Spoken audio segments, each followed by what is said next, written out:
مالک کے حضور جب بندہ عزت سے سر جھکا دیتا ہے اللہ کی رحمتیں بندے پہ نازل ہوتی ہے۔ ایک روایت میں آتا ہے جب بندہ نماز کے لیے کھڑا ہوتا ہے، ابھی اس نے سجدے میں جانا ہوتا ہے، ابھی وہ قیام ہی کرتا ہے، اللہ فرماتا ہے میرے بندے کے گناہ جو ہیں اس کے بدن سے نکال کے ایک سمت کر دو، تاکہ میرا بندہ اس حالت کے اندر میرے حضور حاضر ہو کہ وہ گناہوں سے پاک اور صاف ہو۔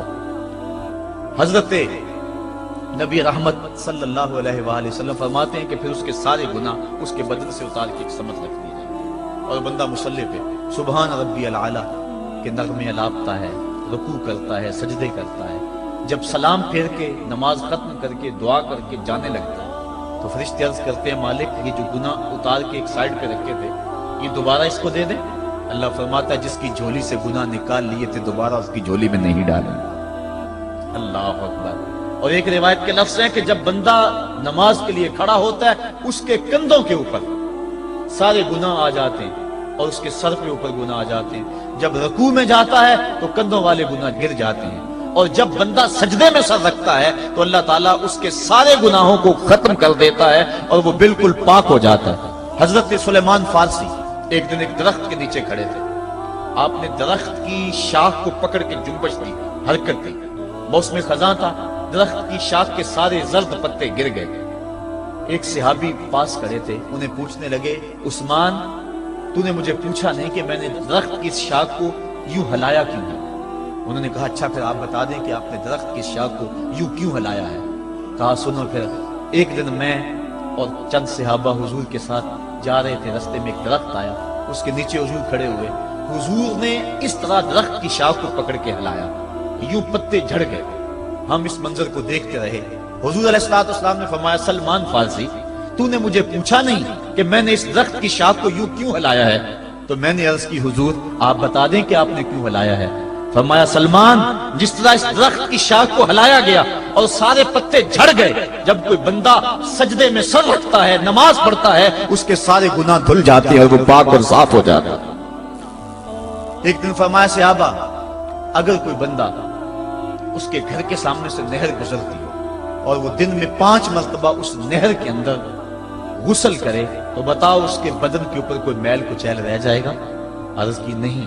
فرمایا اس طرح جو 5 نمازیں پڑھتا ہے اس کے بدن کے اوپر گناہوں کا میل نہیں رہتا۔ فرمایا الصلاۃ معراج المومنین، نماز مومنوں کا معراج ہے۔ عماد الدین الصلاۃ، نماز دین کا ستون ہے۔ حبب الی من دنیاکم ثلاث، الطیب والنساء وجعلت قرۃ عینی فی الصلاۃ، مجھے تمہاری دنیا سے صرف 3 چیزیں پسند ہیں، خوشبو، منکوحہ بیویاں اور میری آنکھوں کی ٹھنڈک نماز میں رکھی ہے۔ اور حضور نے یہ بھی ارشاد فرمایا من ترک الصلاۃ متعمدا فقد کفر، جس نے جان بوجھ کے نماز چھوڑی گویا اس نے کفر ہی تو کیا، یعنی کافروں والا کام کیا۔ حضرت امام فخر الدین رازی نے تفسیر کبیر میں لکھا حافظوا علی الصلوات والصلاۃ الوسطی، اس آیت کریمہ کے تحت ایک عورت مدینے کی گلیوں میں چیخ رہی ہے اور کہنے لگی مجھے حضور کے در کا پتہ بتاؤ۔ حضور کی چوکھٹ کا پتہ بتلایا گیا، وہ حاضر ہوئی۔ آقا کریم صلی اللہ علیہ وسلم کی خدمت میں عرض کی حضور میرا خامد سفر پہ گیا ہوا تھا اور میں نے اس کی عدم موجودگی کے اندر زنا کر لیا، حمل ٹھہر گیا اور جو بچہ پیدا ہوا میں نے مارے شرم کے اس بچے کو سرکے کے مرتبان میں ڈال دیا اور پھر اسی سرکے سے میں لوگوں کو فروخت کرتی رہی ہوں۔ اب جب کہ میرا ضمیر جاگا ہے میں آپ کی خدمت میں حاضر ہوئی، مجھے بتایا جائے کہ میرے گناہ کا بھی کوئی کفارہ ہے۔ حضور نے ارشاد فرمایا جو تو نے زنا کیا ہے اس کی سزا رجم ہے کیونکہ تو شادی شدہ ہے، اور جو تو نے بچے کو قتل کیا ہے قتل کی سزا قتل ہے، اور جو تو نے سرکہ بیچا ہے فقد ارتکبت کبیرہ، تو نے کبیرہ گناہ کیا ہے، اس کی سزا تو قیامت کے دن پائے گی۔ اس کے بعد حضور فرمایا ان تینوں گناہوں کی یہ سزا ہے، لیکن جس طرح تو گھبرائی ہوئی آئی تھی میں تو یہ سمجھا تھا شاید تیری نماز اثر قضا ہو گئی ہے۔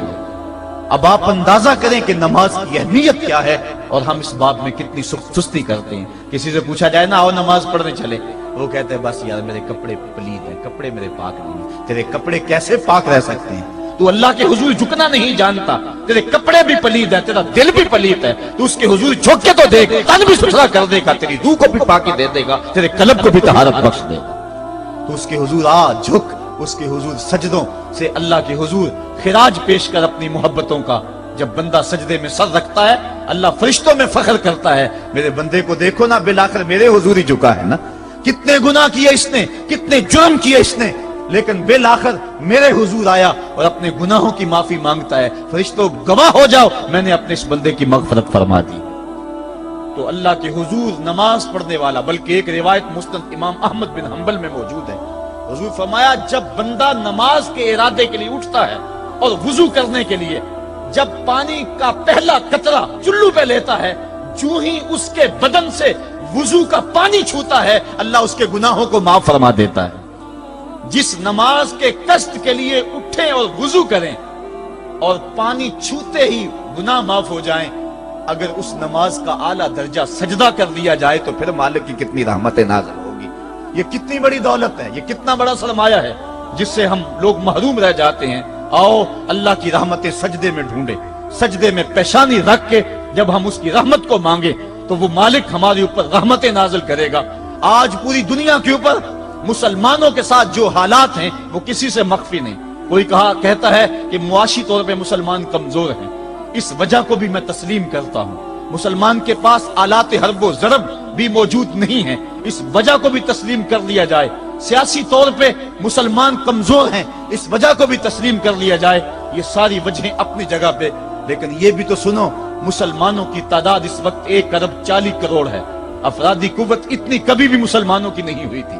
اس وقت مسلمانوں کے پاس ایٹمی طاقت موجود ہے، اتنی قوت عسکری کبھی بھی مسلمانوں کے پاس نہیں ہوئی تھی۔ 56 اسلامی ملک ہیں جن میں قیمتی معدنیات سے اور تیل کی دولت سے اور سونے کی قیمتی معدنیات سے یہ مسلمان مالا مال ہیں۔ کیا کچھ نہیں ہے جو مسلمانوں کے پاس نہ ہو، لیکن ایک دولت چھن گئی مسلمانوں کے پاس، وہ سجدے کی آبرو، وہ سجدے کی عزت، وہ پیشانی رکھ کے اس رب کو پکارنا جو سب سے اعلیٰ ہے، جو سب سے بالا ہے، جس نے موسیٰ کے فرعون کو نیل کی موجوں میں ڈبو دیا۔ کیا پوری امت مسلمہ 1,40,00,000,000 انسان سجدے میں سر رکھ کے سبحان ربی الاعلیٰ کے نغمے آلات کے اپنے رب سے گزارش کریں اور اپنی امت کا رونا روئیں؟ کشمیر میں لٹتی ہوئی جوانیاں اور کل قدس کے اندر بہتا ہوا خون، شبرغان سے لے کر کابل و قندھار تک اور موصل سے لے کر تقریب تک مسلمان کے اوپر جو ظلم و تشدد ہو رہے ہیں، اپنے رب کے حضور اس کا دکھڑا سنائیں اور اپنے مالک کو کہیں میرے مالک ہم لٹ گئے، ہم کٹ گئے، ہم پٹ گئے، اسلحے بھی موجود، افرادی قوت بھی موجود، سیاسی طاقتیں بھی موجود، لیکن اس کے باوجود مسلمان دبتا چلا جا رہا ہے۔ اسی کشتی کو ہے خوف تلاطم صدحیف منہ موڑ دیے تھے جس نے بڑھتے ہوئے طوفانوں کے، جو 300 ہو کر جرأت اور وہ طاقت اور وہ عظیمت کی داستانیں رقم کرتے ہیں کہ مالک تو بھی اس دن کو یوم فرقان کہہ کے پکارتا ہے۔ آج وہ امت بیچ منجدار کے اس امت کی کشتی ہچکولے کھا رہی ہے۔ ہماری فریاد، ہمارا استغاثہ تیرے سے ہے، میرے مالک ہمارا کھویا ہوا وقار بحال کر دے اور اس امت کو اس مرتبہ کمال تک پہنچا دے جس مرتبہ کمال تک یہ امت پہلے پہنچی تھی، اور ان کا کھویا ہوا وقار بحال کر دیا جائے۔ آج بھی ہم اگر سجدوں سے اپنے رب کو منا لیں اور وہ روٹھا ہوا رب آج بھی ہماری مدد کے لیے آ جائے تو پھر کوئی قوت، کوئی طاقت ہمیں نہیں لتاڑ سکتی۔ آئیے ہم سجدے سے اپنے مالک، اپنے خالق اور اپنے رازق کے حضور اپنی محبتوں اور اپنی الفتوں کا خراج پیش کریں۔ نماز ایک ایسی عبادت ہے جس کا حکم قرآن میں 750 مرتبہ کے قریب دیا گیا۔ اور ایک آخری بات عرض کر کے اپنے موضوع کو سمیٹنا چاہوں گا۔ میرے اور آپ کے آقا مولا حضور نبی رحمت صلی اللہ علیہ وسلم پر جب وقت آخر آیا تو آخری وصیتیں جو حضور نے اپنی زندگی میں کی وہ کیا تھی؟ 2 وصیتیں تھی حضور کی آخری، جب حضور ایام مرض میں تھے، اور آخری وصیتیں اس کے بعد حضور نے کوئی کلام نہیں کیا، وہ یہی تھا الصلاۃ الصلاۃ الصلاۃ الصلاۃ۔ لوگوں میں تمہیں نماز کی تاکید کرتا ہوں، میں نماز کی تاکید کرتا ہوں۔ اور دوسرا فرمایا جو تمہاری ملک میں تمہارے غلام اور تمہاری لونڈیاں ہیں ان کے ساتھ اس نے سلوک کی تاکید کرتا ہوں۔ یہ آخری 2 باتیں تھی جو حضور نے ارشاد کی، حقوق اللہ کے حوالے سے نماز اور حقوق العباد کے حوالے سے حضور نے کمزوروں کے حق ان تک پہنچانے کی تاکید امت کو دی، اور اس کے بعد پھر حضور انتقال کر گئے۔ آئیے ہم سجدوں سے اپنے رب کو راضی رکھیں۔ اللہ مجھے آپ کو توفیق دے۔